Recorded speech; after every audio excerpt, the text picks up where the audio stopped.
and welcome to Unique Discoveries with Meera, where you and I will decode life one discovery at a time. Hi, I am Meera, and I am your friend, philosopher, and guide who will be with you on this journey of discovering you, discovering the uniqueness in you. Has anyone ever told you that you are making a big deal out of nothing?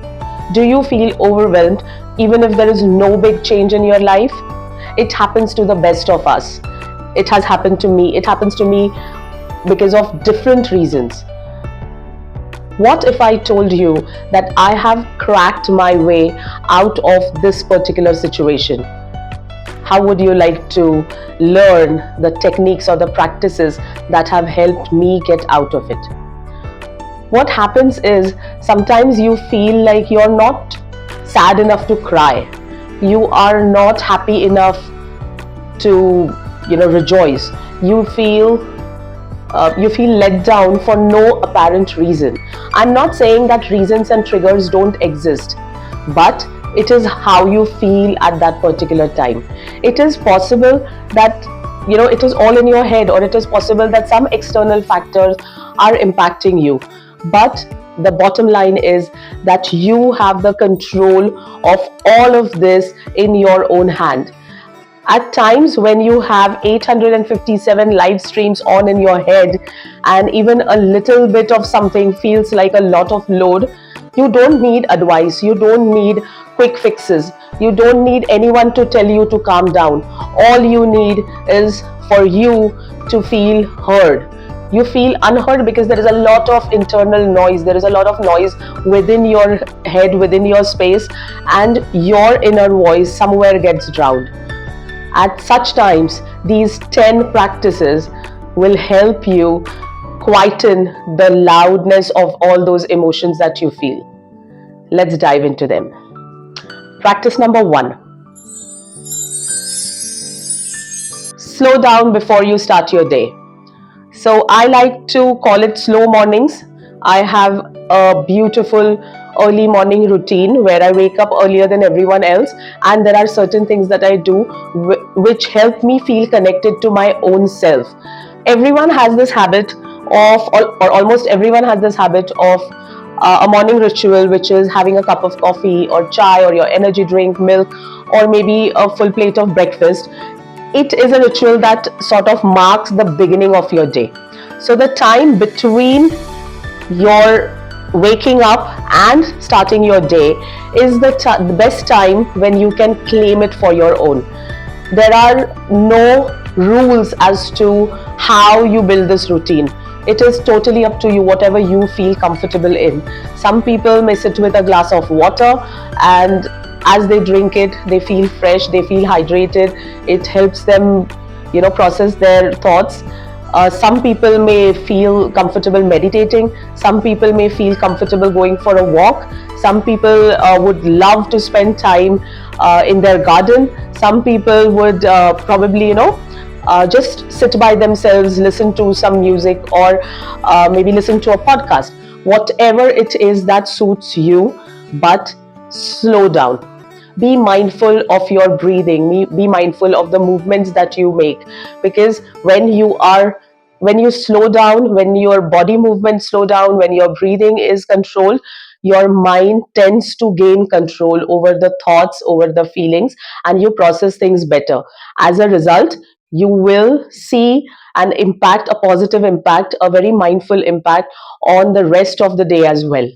So before you sit and plan things, before you sit and should get into your schedules, before you grab that cup of tea, before you start making the tiffins, before you start emailing people and calling your vendors, sit down, relax your mind, connect with yourself, and try and listen to what your inner voice has to say.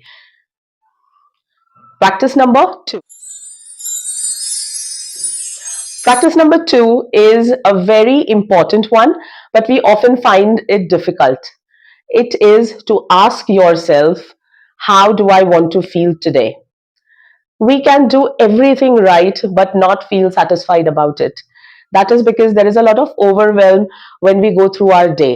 Like we've discussed in one of the videos before, that we collect emotions, we gather emotions as we go throughout our day. And because of that, there are a lot of emotions which get stored in our mind. And sometimes your emotions will not whisper to you, they will just yell. And at these times, it is very important for you uh, to train your mind to choose the emotion that you want the outcome to be like. So for example, I ask myself, how do I want to feel today? What is the vibe that I want to carry in my work today? And the answer on that day is I want to feel enthusiastic. Somewhere I'm preparing my mind to feel enthusiastic about everything that I do. And as a result, I will do everything with a certain enthusiasm, with a certain zeal, with a certain flair. As a result, I'm more productive and I have taken pressure out of everything else that happens during the day. So, when we wake up in the morning, when you're connecting to yourself, this is an important question to ask: how do I want my day to be? How do I want to feel about it? What is that emotion or what is the feeling that I want to carry today? Practice number 3: identify whether it's your emotion, whether it's your mood, or whether it's a physical need. You could be in pain. It could be something very little, your head is feeling a little heavy, but that translates into you being cranky. That is not the emotion. Your crankiness is not driven by emotion, it is driven by the pain or the heaviness that you're feeling today. So that is a physical need. If you cater to that, you have won half the battle. Your crankiness will go away and you will feel fresh. You will not react negatively to anything. So for example, when I feel, or rather when I get very irritated and very angry, my husband will simply very calmly tell me, go and have something. Sometimes when I'm too busy, I don't pay attention to the time that I'm eating, which means that I'm hungry. If I'm hungry and I have not realized that this is hunger, I get cranky, I get irritated, I get angry on even the little things that happen in the house. And that is when he has seen a pattern. If I'm getting angry unnecessarily, that means I might be hungry. So having a glass of water or eating right, if you are on some medication, taking that medication at the right time will always help you take care of your physical needs, which in turn will ensure that your emotional stability is much better. Practice number 4: identify your feelings and name them. So for example, many a times when I'm talking to my mom or when I talk to my husband, I usually say, कुछ समझ नहीं आ रहा है यार, बहुत अजीब सा हो रहा है. And the immediate response is, अजीब सा मतलब क्या? So rather than saying I'm upset, I am not feeling too good, call out the feeling that you feel at that moment by its name. You will be able to identify the reason you're feeling so. You will be able to manage that feeling much better, reducing your emotional and mental load. So, for example, let's say you're feeling that everything is happening all at once and that's confusing you. Identify, say right now, I'm feeling a little overstimulated because there is a lot of chaos around me. So the moment you identify this, the moment you see your feeling in its face, you know how to manage it. And that is the magic of this practice. Technique number 5: wait before you respond to something. You may feel like you want to reply to a message right now. You may see a news and you just want to, type a post about it. You may feel overstimulated when you see something happening, someone says something to you and you just want to give it right back to them. You receive a message and you feel the need to reply to it right now. When you do that, you are just reacting to the feeling that this message or this person or this situation has invoked. We are not really being mindful of what the outcome of it would be. So when you feel like you want to reply right now, give it maybe 10 seconds. Process your feeling about it. Understand what is the need for this reply. Does it have to go right away? Maybe you can type a post or you can type an email, calm down because you have just put everything out there, and then read it again and then hit the send button. Would that save some kind of an explosion, emotional explosion that might happen later? Because in Marathi we say shabdani shabda vadna, which means that you say something, I react to it, you react to it. So rather than de-escalating our emotional overload, what we are doing is we are putting in a lot more emotions which get difficult to process right there, right then. To ensure that you don't react and you to ensure that you don't react and you formulate a response which is more acceptable, you need to give it time. You need to ensure that you are not in a rush to just reply. Read things, listen to things, to understand, not just to reply. Before we dive into the next 5 practices, I would really appreciate if you hit the subscribe button down there, turn on the notifications so you know whenever I upload the videos. And very important for me as I put these videos is to understand how you feel about these videos. So make sure you leave a line or two telling me how do you feel about these videos, what I can do to make it a better experience for you. And also, I would like to know what new topics should I study, should I bring to you, and I will be happy to create videos around those topics. So please leave a comment, hit the like button, share the video with your friends and family, and let's build a community of like minded people who will enjoy this journey together with us. Practice number 6.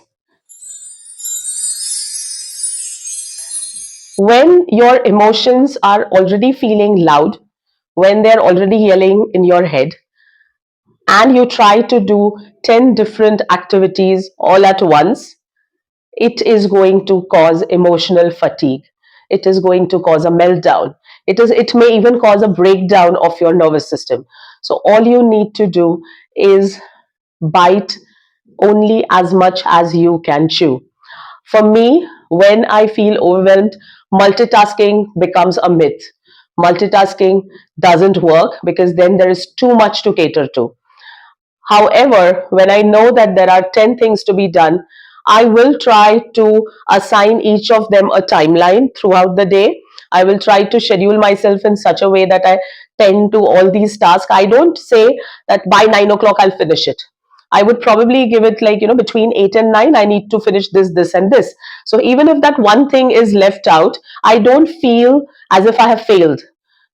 And this feeling that I have completed my task in the given timeline just helps me be more focused, be more productive, be more present to perform that particular task at that particular time and think about the rest of the things later. So, this feeling of completion, coupled with, you know, zero pressure on doing everything all at once, just helps me stay very calm and sorted, which also doesn't tire me out mentally and emotionally. That aspect is really, really important. So, whenever you feel that there is a lot to do, break those actions or break those tasks into smaller actions and decide a timeline or decide a time slot when you can cater to it. When you are performing these actions, think about leave everything else aside. That will help you stay in control of your physical surrounding, which also helps in calming your emotions inside of you. Practice number 7. Practice number 7 is the fun practice of all of them. No matter what you do throughout your day, no matter how busy you are, you're having a good day or a bad day, there is something or some action which calms you down instantly, which just puts you in a better mood. For me, it could be food. For you, it could be music. For someone else, it could be a good book. For someone else, it could be a long drive. Whatever it is, identify or build these rituals, build these little treats which feel as if you've hugged yourself. Sometimes that warmth, that fun factor that entertainment is necessary to calm your nerves down. The moment your nerves are calm, you start sorting your unsorted thoughts, you start managing your feelings much better. So it could be a hot cup of coffee that you have every day. It could be controlled breathing that you do every day. It could be reading a book, by your balcony, in your balcony. It could be watering your plants. It could be singing. It could be a quick walk. It could be anything that calms you down, even when you've had the worst day. Practice number 8. Practice number 8 is very easy for most of us, but we never ever practice it. It is taking the pressure out of your equation. The moment you lower the bar on being perfect, the pressure is gone. Nowadays, what happens is we go through a lot of social media posts which feel as if, oh my God, this is so perfect. We go through news, we go through conversations with our friend where only the good things are highlighted, but we don't really talk about things that go wrong, or we don't know behind the scenes. The picture perfect, the instagrammable image that we have created in our own heads puts pressure on us to be perfect as well. You have to be the perfect mom, you have to be the perfect teacher, you have to be the perfect student, you have to be the quintessential mother-in-law, or you have to be the perfect daughter-in-law like Tulsi Virani. No, it doesn't work. It shouldn't be that way. It is okay to allow yourself to make a mistake, not be perfect, have a bad day, and still feel okay about it. You are imperfect. You are perfect. Whatever the scene is, you are you. And that is the most important feeling that you need to remind yourself. You are what you are, and whether it is perfect or imperfect, it shouldn't matter. So take the pressure of being perfect out of your mind, and you will realize there is a lot of space in your life for really fun things, things that help you detox emotionally, things that help you just, take the load out of life and live every moment thoughtfully and mindfully. Practice number 9. 9 is a tiny bit difficult for many of us. The reason being that we have been training our minds to be critical of our own self. So rather than being judgmental, be curious. Don't be your own critique. Be curious to know what exactly is it that makes you feel a certain way. So you need to get into the habit of reflecting on your actions, of reflecting on your thoughts, on reflecting on your emotions, and realize the pattern that your mind follows. Once you crack that code, you will be able to manage everything in a more controlled way. You will never need anyone else to tell you that you are, whether you're good or not. You know you're good enough. You know how your mind works, and that is achieved by a very strong routine of reflection. Now, reflections can be just something that you think about in your own head, or the best way is to maybe write down, have prompts that guide you, have questions that guide you on a daily basis, on a weekly basis, on a monthly basis. You can review your actions, you can see what patterns they form, and then you can work accordingly. Reflecting on your own actions and thoughts will help you process your emotions in a much better way. And finally, habit number 10, there is always a tomorrow. What if things don't work out today? What if I didn't get to do what I planned today? What if some of my tasks did not get completed today? There is always a tomorrow. You can always go back to them at a later time. Today may not be the best day to attend to a particular task. Do it tomorrow. But make sure that you schedule yourself to attend to it the next possible day. It can be tomorrow, it can be day after. I'm not saying that you have to overload yourself with the leftover tasks. It is not compulsory. You have 10 things to do. If you've finished 8 of them, keep those 2 that are left over in the parking lot for the next day. Review them. If you can fit them into your next day schedule, if you can attend to them maybe sometime later on the same day, you're always welcome to do that. You don't need to take the pressure of doing everything all at once right now. There is always later. You can always keep your carry forward tasks in a parking lot, go back to them, put them in your active schedule, and that's how you manage yourself to manage your time better, which also takes away a lot of emotional load. Because whenever we feel overwhelmed, it is a lot of things happening in your own head. It need not be something that is happening outside. It is you who can control it. If you feel like you've been unproductive, it is okay. If you feel like your energy levels are not matching the task that you need to do, it is okay. If you feel like today is a day when I can accomplish a lot of things, pick up the tasks that require you to be present on that day and get them done, when you feel the most energetic. That will help you uh, be more present, be more mindful, be more aware of your own self. And if you're more aware, the battle is half won. When you've identified the way you feel, you know how to manage your own feelings. When you have identified the triggers of why you feel in a certain way, you know how to control those triggers or control your reactions. So all of these practices uh, can work together if you give it time and if you treat them the right way. So these practices should not feel like punishment to you.